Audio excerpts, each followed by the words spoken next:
The girl's sweet eyes brimmed over with tears. "Oh, you are too distracted to know what you are saying," she murmured. "You do not even try to discover how she died."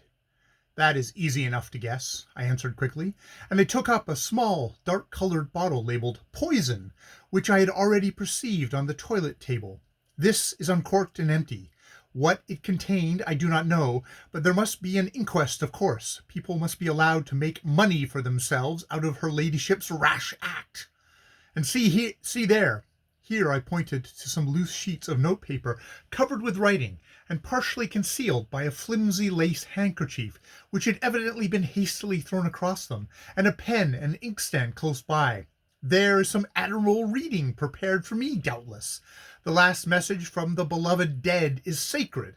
Mavis Clare, surely you, a writer of tender romances, can realize this, and realizing it, you will do as I ask you. Leave me." She looked at me in deep compassion, and slowly turned to go. "God help you," she said sobbingly. "God console you."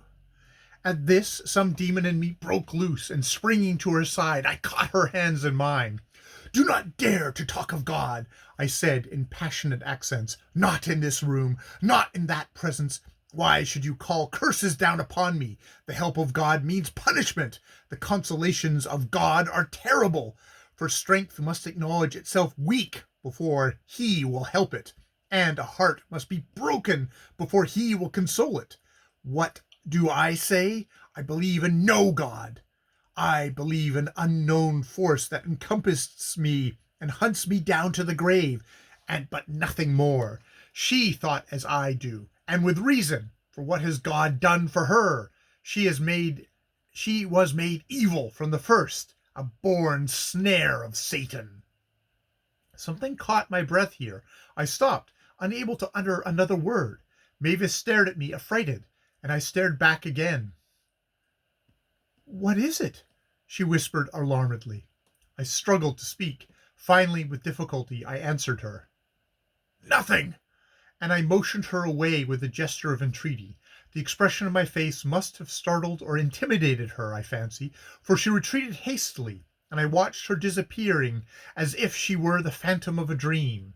Then, as she passed out through the boudoir, I drew close the velvet portiere behind her and locked the intermediate door. This done, I went slowly back to the side of my dead wife. "Now, Sybil," I said aloud, "we are alone, you and I, alone with our reflected images, you dead and I living. You have no terrors for me in your present condition. Your beauty has gone, your smile, your eyes, your touch cannot stir me to a throb of the passion you craved, yet wearied of. What have you to say to me? I have heard that the dead can speak at times, and you owe me reparation for the wrong you did me, the lie on which you based our marriage, the guilt you cherished in your heart. Shall I read your petition for forgiveness here?"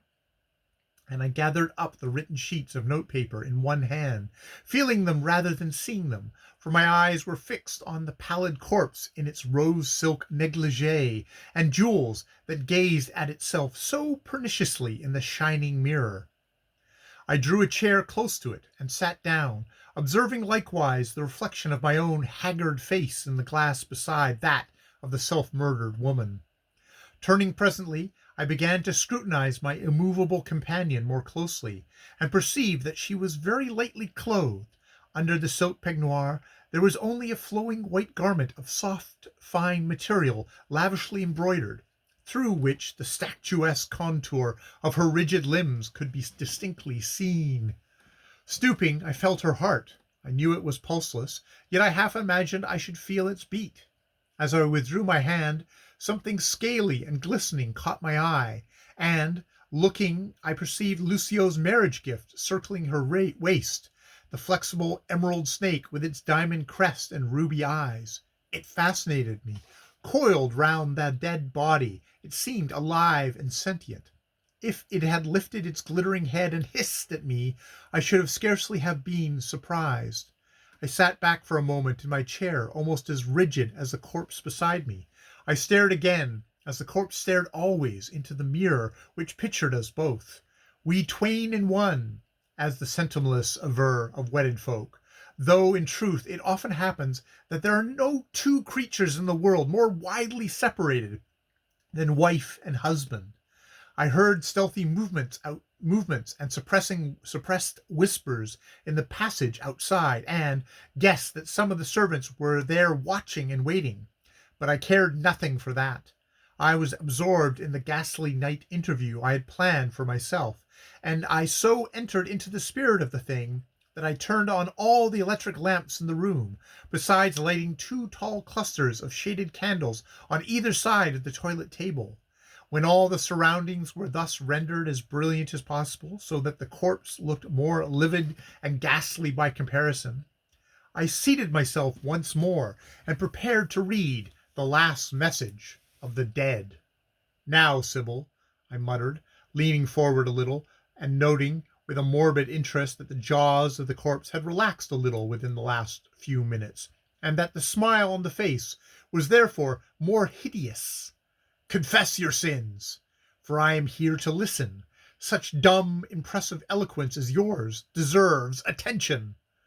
A gust of wind fled round the house with a wailing cry. The windows shook and the candles flickered.